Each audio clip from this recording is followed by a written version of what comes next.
Hello there, welcome back, thanks for joining me. Glad to see you back on the channel. Well, today, moving on with another absolute true classic Matchbox kit. We're going to look at another one of the aircraft in the purple range, pocket money range, that came out in 1973. Cost just 25 pence in the UK. And today it's the Hawker Hurricane 2C.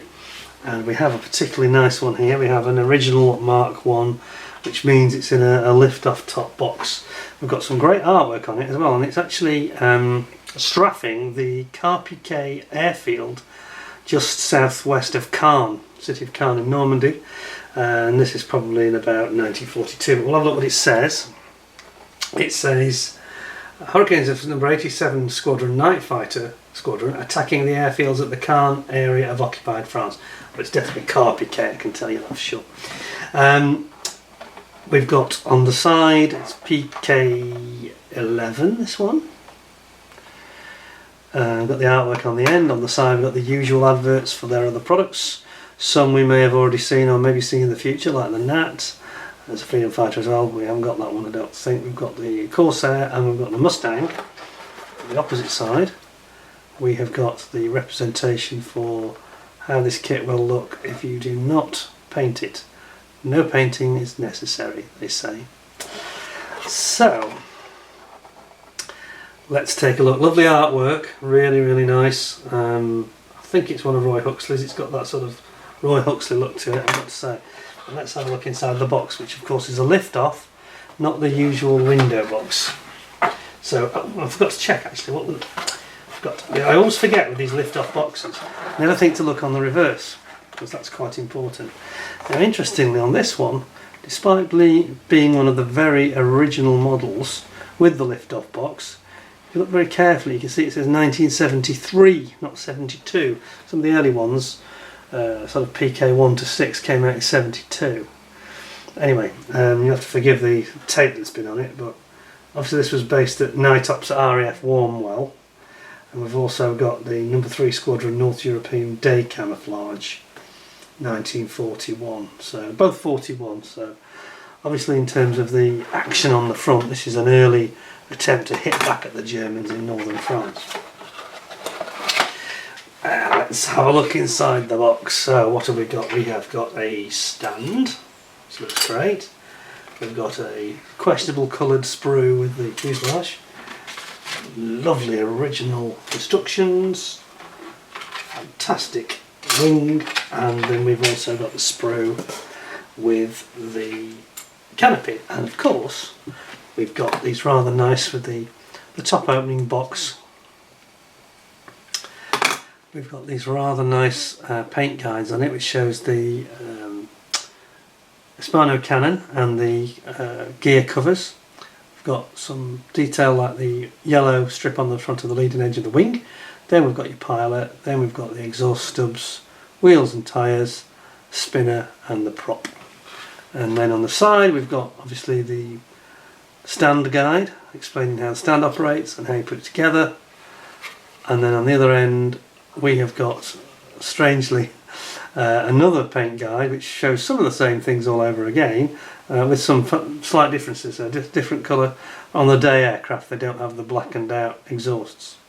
And actually they probably don't have the flash eliminator as well. If you can see on the original artwork here, this little flat plate on the side of the fuselage is a flash eliminator, so that the flash on the exhaust don't blind the pilot when they're doing night ops for night fighters. And you saw that on a lot of night fighter aircraft, but you wouldn't see that on the day fighter version ever. Okay, so let's have a look what we've got. Instructions. Let's start with them. Really nice, original purple instructions. Tells you about the Hurricane. It says early battle experience said that it was a very good gun platform, but it needed more firepower. This came with the 20mm Hispano cannons on the Mark 2C. First flew in February in 41. It became the type that was produced in the greatest numbers. Now they used these in North Africa to great effect against the Africa Corps. They were lethal. It says here actually, it became tank busters in the Middle East and North Africa. There you go. So we've got some nice decals. which actually look, yeah, I know the slight warping of the backing paper, but the decals themselves look absolutely fine. Can't see any problem there. We've got the regular ubiquitous Matchbox stand, onto which you can put the decal that says Hurricane 2C on the side. Then we've still got it on its original, unlike the Spitfires, which tend to come just sprueless. We've got your canopy here. It's also got a light. Don't know why it's only got one, but there seems to be a light there, which is shown. Okay, one side of the leading edge on the wing has got a light in it. The other side also has a light, but they don't actually make it a feature in the model, interestingly. Don't know why, but it looks nice, doesn't it? That's you know, that's nearly 50 years old, almost 41 years old, thereabouts. Sorry, 49 years old, I should say, because they came out in 72, so we're almost there, aren't we? So let's have a look. On the back, usual general blurb, very boring, and it lists the other models in the range. And because this is a very Mark 1 Genesis type instructions, it has this hot hints about how to glue and how not to glue. Although I'm not sure I'd recommend tube glue anymore. It's kind of gone out of fashion now, and it gets glue everywhere. It's gone out of fashion for good reason. Okay, so zooming in here, we've got pilot going into his seat, we've got the spinner and the prop coming together. Then you bring all that together with the main fuselage halves. Then we've got the tail wheel going in and the canopy going on. And your tailplanes go in there, and you bring the wings together. Now I've got to tell you that something else that I don't often mention is that with these Matchbox kits, the fit quality is usually really, really good. I mean, you don't get much of a gap usually, and the parts just go together properly, they really do. Anyway, on to 7, and that's the building of the undercarriage, and of course the Hurricane had very sturdy gear. And then over in 8 at the end here, we've got putting in your radiator intake under the middle there, and the smaller intake ahead of it for the cooling of the engine. Sorry, one's for cooling the oil, the small one. And then you've got Hispano cannons going on the wing, which give it this distinctive look. And it got its cannons before the Spitfire did, for the Mark 9. Gear goes in, or you can have it retracted and on the stand, of course, and have the wheels up. There we go. So, yeah, a lovely little piece of modelling history here. That is really a nice bit of instructions. Just 2 sprues to go then, and this is the main, first of all the main one, which is the fuselage. Some quite rather questionable coloured plastic here. It's this dog dirt brown, as I call it, which you get on the Harrier as well. Although again, this is not quite as foul as on the Harrier. This is like the same colour as in the ME110 I reviewed recently. Very nicely done though. I mean, you've got some great figuring here in terms of the detail of the mould. Look at those wheels. That's really nicely done actually.